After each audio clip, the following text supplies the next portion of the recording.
Assalamualaikum warahmatullahi wabarakatuh. Waalaikumsalam warahmatullahi wabarakatuh. Iwami. Sehat Ibu. Dengan berkarya Maju terus pandang berjuang. Allahu Akbar. Alhamdulillah. A'udzu billahi minasyaitonir rajim. Bismillahirrahmanirrahim. Alhamdulillahi rabbil alamin. Wal 'aqibatu lil muttaqin wa la 'udwana illa 'alal zalimin. Asyhadu an la ilaha illallah al-malikul haqqul mubin. Wa asyhadu anna Muhammadar Rasulullah shadiqul wa'dil amin. Allahumma salli ala sayyidina Muhammad wa ala ali sayyidina Muhammad. Waqfina bihalalika an haramika wa aghnina bifadlika amman siwak. Amma ba'd. Hadratul kiram, kepada para alim, para masyayikh, guru-guru kita, pembina pembimbing, nafa'anallahu bihim wa bi'ulumihim fid dunya wal akhirah. Yang terhormat kepada beliau Ibu Ketua, Ibu Wakil dan Kepengurusan, dan kepada seluruh saudara-saudariku jamaah Iba Mid On Air tercinta dimanapun Anda berada, rahimakumullah. Bersyukur kita kepada Allah, pagi yang penuh berkah ini kita bisa berjumpa kembali dalam kajian kitab Safinatun Najah. Kitab dasar membahas tentang hukum fikih dalam syariat agama Islam. Dan sebelum kita kaji, mari semuanya untuk bersolawat kepada Nabi dengan mengucap Allahumma salli ala Sayyidina Muhammad wa ala ali Sayyidina Muhammad. Bismillahirrahmanirrahim. Subhanaka la ilma lana illa ma 'allamtana innaka antal alimul hakim. Kemarin kita membahas tentang balignya seorang anak, dan pagi hari ini kita masuk pada pasal berikutnya, yaitu Bismillahirrahmanirrahim. Faslun surutu ijza'il hajari samaniyatun. Jadi membahas tentang syarat-syaratnya istinja menggunakan batu. Syarat-syaratnya istinja menggunakan batu. Jadi istinja itu bisa menggunakan batu, tapi yang lebih bagus menggunakan air. Bismillahirrahmanirrahim. Surutu ijza'il hajari utai biro-biro syarate oleh nyukupine watu istinja dengan batu iku samaniyatun ono 8. Jadi dulu di Madinah itu kalau di sana kan banyak tuh batu-batu berserakan itu banyak sekali. Batu-batu berserakan itu banyak pol di sana itu. Nah, dan makanannya orang Madinah itu tidak sama dengan orang Indonesia. Di sana itu rata-rata makanannya kan kurma, gandum, seperti itu. Jadi mohon maaf nih, kotorannya itu tidak lembek, tidak becek seperti kita. Karena kita kan di Indonesia makanannya kan daun-daun, sambal tomat dan sebagainya, itu kan rata-rata gitulah. Nah, ini membahas tentang itu hari ini. Istinja atau bersuci, membersihkan najis setelah buang air besar atau buang air kecil dengan menggunakan batu, itu syaratnya ada 8. Ayakuna yento ono. Yang pertama, iku ayakuna yento ono opo hajar, iku bisalah sati ahjarin kelawan watu telu. Jadi minimal dengan menggunakan 3 batu, itu minimal. Kalau 3 batu itu belum suci, maka wajib ditambah. Minimal dengan menggunakan 3 batu. Yang kedua, syarat yang kedua, wa ayyan kiyayan ento bersihake sapa wong al mahala ing panggonane najis. Jadi 3 batu itu harus yang bisa membersihkan tempatnya najis tadi, yaitu apa? Itu sekitaran dubur. Sekitaran dubur itu harus bersih dengan minimal 3 batu itu. Nah, batu yang meresap loh ya, bukan batu yang, mohon maaf, bukan batu yang licin ataupun kaca, itu tidak boleh karena tidak bisa meresap. Nah, untuk tisu bagaimana Pak Ustadz? Tisu kalau tisu basah, maka tidak boleh, tidak sah digunakan untuk istinja. Karena tisu basah itu tidak menghilangkan najis, justru malah najisnya melebar kemana-mana karena terkena basahnya tisu tadi. Syarat yang ketiga, wa ala yajifalento ora garing opa najasu najis. Syarat ketiga, najisnya tidak kering. Nah, kalau kering, mana bisa apa namanya? Kalau najisnya sudah kering, sudah di apa sekitaran dubur sudah kering kan ya tidak bisa. Sudah dari tadi gitu. Yang keempat, wa ala yang takila yanto ora pindah opo najis. Jadi najisnya tidak melober kemana-mana. Kalau najisnya melober kemana-mana, maka tidak sah istinja menggunakan batu. Maka air. Yang kelima, wa ala yatur ayanto ora anyar teko alaihi ngatasi najis opo akhoru najis kang wene. Jadi najisnya itu cuma najis dari buang air besar yang tidak begitu kemana-mana tadi dan tidak terkena najis lain. Contoh umpamanya orang lagi buang air besar, terus tiba-tiba buang air besar di pinggir apa namanya jalan gitu, atau mungkin seperti itu contohnya, terus tiba-tiba ada orang yang lewat.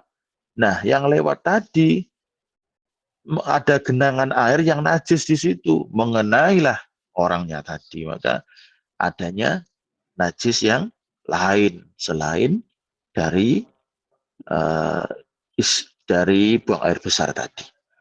Wa ala yujawisa, syarat yang berikutnya wa ala yujawisa yanto orang liwati opo najis sofhatahu ing lempitane bokong. Jadi tidak melewati itu loh, dubur, pinggirannya dubur niku.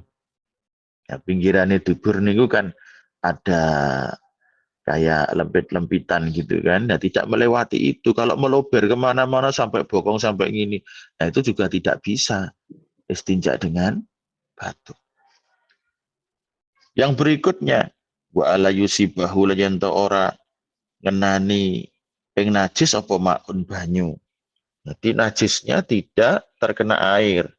Jadi najisnya itu tidak, mohon maaf ya, tidak terkena air yang mengakibatkan kemana-mana gitu loh. Dan yang terakhir, wa antakuna yanto ono opo hajar iku al ahjaru piro-piro watu tohirotan kang suci. Jadi batunya harus suci. Nah, pagi hari ini kita akan membahas tentang beristinja atau cebok. Cebok, Bu. Kalau membahas cebok dengan air, tidak usah dibahas, insya Allah semuanya sudah pada paham. Nah, kalau orang buang air kecil maupun buang air besar, yang di situ cebok menggunakan air sebenarnya sudah tahu kan, pastinya ya sampai bersih, sudah pada tahu. Nah, sekarang kalau tidak ada air, bagaimana cara ceboknya? Maka solusinya adalah yang pertama adalah menggunakan batu. Menggunakan batu. Batunya ada syaratnya. Batunya syaratnya harus suci. Yang kedua yang bisa meresap najis. Nah, kalau batunya itu super licin, basah, maka tidak bisa meresap najis, justru malah menjadikan najis kemana-mana. Jadi batunya itu harus kering dan bisa meresap najis. Batu-batu di Madinah itu ya pastinya kering dan meresap najis. Nah, kemudian tidak melober kemana-mana. Jadi tidak melewati batas dari kolongnya dubur. Jadi kolongnya dubur itu kan ada lempit-lempit gitu kan. Nah, itu tidak melebar kemana-mana, tidak sampai ke bokong, tidak sampai ke ini dan sebagainya. Kalau melebar kemana-mana, maka tidak sah istinja menggunakan batu. Seperti itu. Sama juga dengan buang air kecil. Kalau buang air kecil, airnya melober kemana-mana, nyiprat kemana-mana, maka juga tidak sah istinja menggunakan batu. Seperti itu. Dan jadi kalau sekarang ya sulit menggunakan istinja menggunakan dengan batu ini sulit, jarang ada. Tapi kalau mungkin di hutan atau mungkin di tinggal di padang pasir atau apa, mungkin masih bisa. Nah sekarang biasanya istinjaknya pakai tisu. Nah bagaimana istinja pakai tisu? Ini ulama eh, memperbolehkan istinja pakai tisu kalau memang tidak ada air dengan syarat tisunya kering. Kalau tisu basah tidak bisa digunakan untuk istinja karena tisu basah itu tidak menghilangkan najis tapi justru malah membuat najis melober kemana-mana. Seperti itu. Tapi dengan syarat apa namanya? Selapan tadi. Kalau dengan batu minimal 3 batu. Jadi tisu ya minimal 3 kali usapan minimal. Dan satu batu hanya cukup dibuat 1 usapan. Terus harus bersih tempat itu, harus bisa membersihkan tempat itu. Kalau tidak bisa ya tidak bisa. Terus najis yang sudah tidak mengering. Kalau umpamanya ya, buang air besarnya jam 1, terus bingung cari air, baru dibersihkan jam 2. Ya sudah mengering kan? Sudah keras, sudah nempel di kulit, sudah tidak bisa itu. Itu tidak sah seperti itu. Terus tidak pindah-pindah kemana-mana, tidak muncrat kemana-mana atau lebar kemana-mana. Kalau lebar kemana-mana, yo tidak bisa juga. Pokoknya seperti itu caranya. Nah, jadi kalau ada yang bertanya, boleh tidak Pak Ustadz kalau memang tidak ada air, istinja dengan menggunakan tisu kering maksudnya. Itu jawabannya kalau memang betul-betul tidak ada air, maka sebagian ulama mengkiaskan batu yang bisa meresap, batu kering yang bisa meresap najis, itu dikiaskan dengan tisu. Ada yang boleh karena tisu itu terbuat dari kertas kan, dan kertas itu bisa menyerap najis dan keadaannya adalah kering. Kalau tisu basah tidak bisa. Tapi kalau ada air, saya sarankan istinja menggunakan setelah itu diistinjai atau dicebok dengan air. Jangan sampai hanya sebatas tisu saja karena walaupun gimana ya, walaupun bersih tapi mohon maaf lah, ini hanya sebatas untuk pertolongan saja sebenarnya.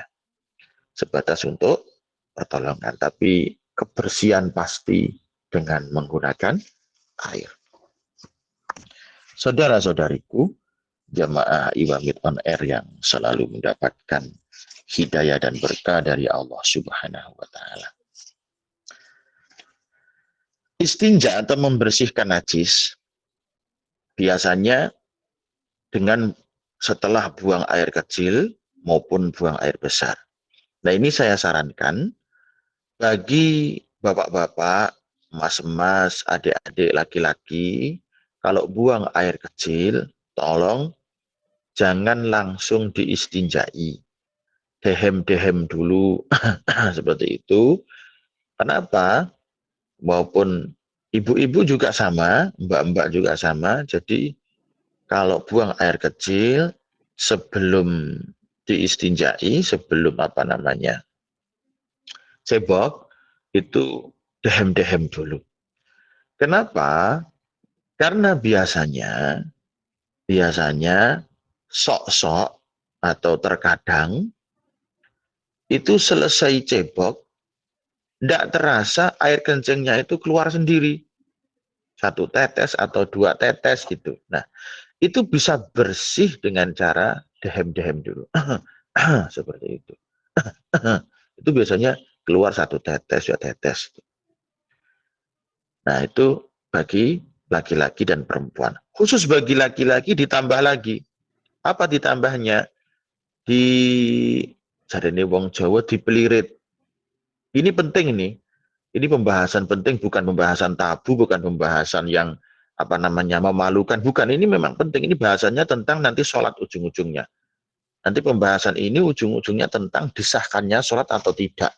Makanya ini dibahas. Ini bagi laki-laki, jenengan yang ibu-ibu punya anak laki-laki atau suami, tolong diingatkan. Jadi kalau kencing, dehem-dehem dulu, terus khusus laki-laki itu batang kemaluannya itu dipelirit. Benopo, biar air yang ada di saluran itu betul-betul keluar semuanya. Ditakutkan nanti setelah cebok, ditinggal 1 langkah, 2 langkah, nah keluarlah 1 tetes, nah kan batal atau wudhunya, nanti kalau setelah wudhu masih najis kan, nah seperti itu, berarti sholatnya nanti juga tidak sah.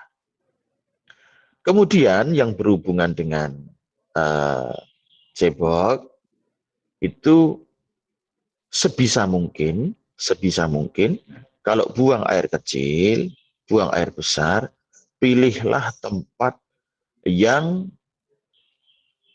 tidak menjadikan air kencing kita itu muncrat kemana-mana. Contoh, ya.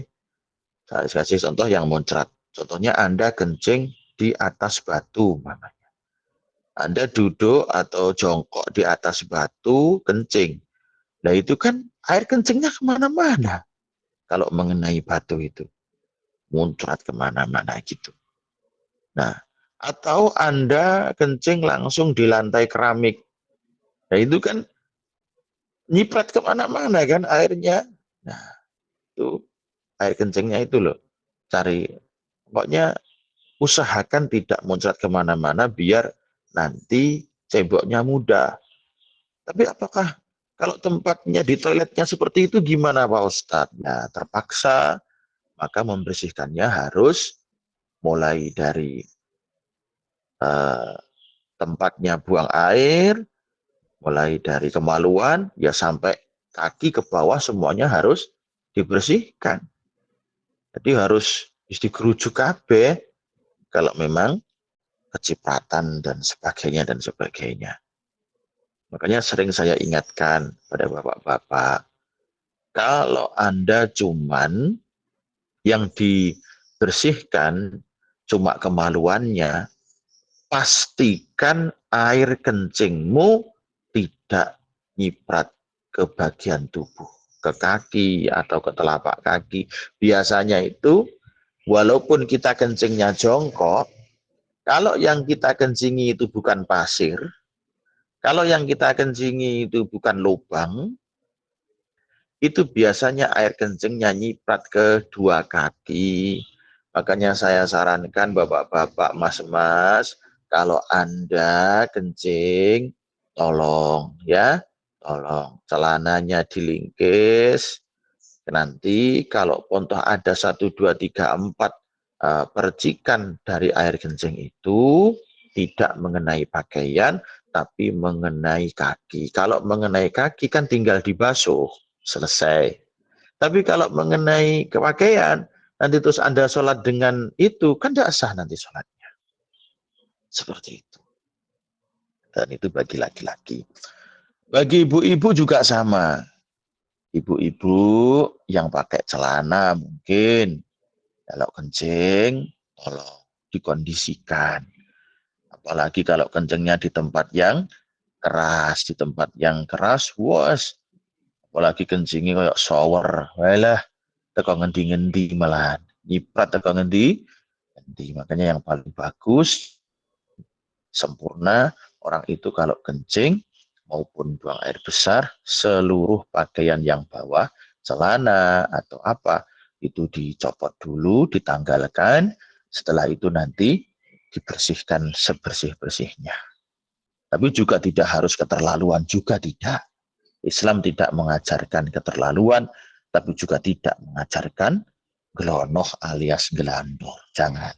Masalah najis ini penting, karena syarat sahnya sholat, sebelum sholat harus suci pakaian, suci badan, suci tempat dari najis. Ini yang perlu diperhatikan. Kemudian yang masih berhubungan dengan najis, jika orang itu dalam keadaan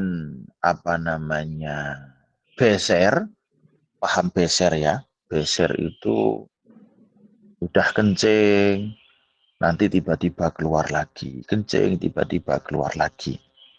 Nah, kalau memang seperti itu, maka orang yang beser itu sholatnya atau wudhunya itu diukur dengan tingkat kebeserannya.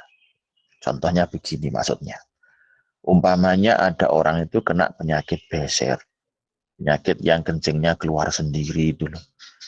Nah, itu biasanya 10 menit biasanya seperti itu. Jadi langsung ukur sendiri. Oh, berarti saya biasanya 10 menit setelah keluar langsung disucikan, setelah itu langsung wudhu, baru langsung sholat. Tidak usah sholat sunnah, tidak usah pakai zikir-zikir sebelum, tidak usah. Nanti kalau Anda sholat sunnah, nanti malah keluar lagi, belum jadi sholat fardu. Sholat fardunya aja dulu. Sholat fardu, kalau sesuatu selesai, kok masih ada aman, nah bisa nanti sholat sunnah. Tapi kalau sudah sholat fardu selesai, keluar sendiri lagi, ya sudah batal itu wudhunya. Dan sudah terkena najis kan. Itu. Nah, jamaah Ibamit on Air, saudara-saudariku yang selalu mendapatkan hidayah dan berkah dari Allah, memang pagi hari ini babnya itu bab tentang batu, istinja atau mensucikan najis dengan menggunakan batu.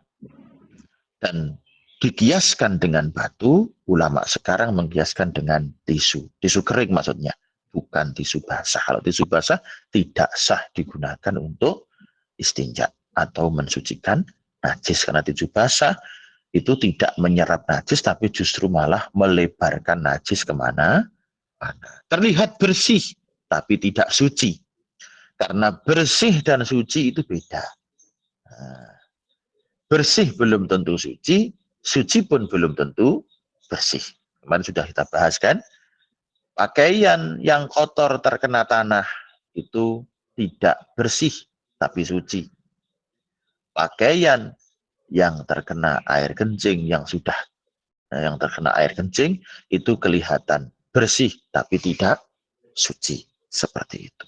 Nah, jamaah, pagi hari ini tentang istinja menggunakan batu. Sementara sampai di sini dulu pembahasan kita, nanti masuk pada fardu wudhu. Fardu wudhu atau rukun wudhu. Fardu wudhu dan rukun wudhu itu ada 6 yang wajib kita ketahui, dan insya Allah akan kita bahas dalam satu bab kajian. Nah, terima kasih, sampai jumpa di lain waktu untuk membahas tentang fardu wudhu, dan semoga seluruh jamaah senantiasa diberkahi oleh Allah Subhanahu wa Ta'ala, dimudahkan dalam segala urusan, dan semuanya diberikan husnul khatimah. Usikum wa nafsi bitaqwallah, subhanakallahumma bihamdika asyhadu an la ilaha illa anta astaghfiruka wa atubu ilaik. Wassalamualaikum warahmatullahi wabarakatuh. Waalaikumsalam warahmatullahi wabarakatuh.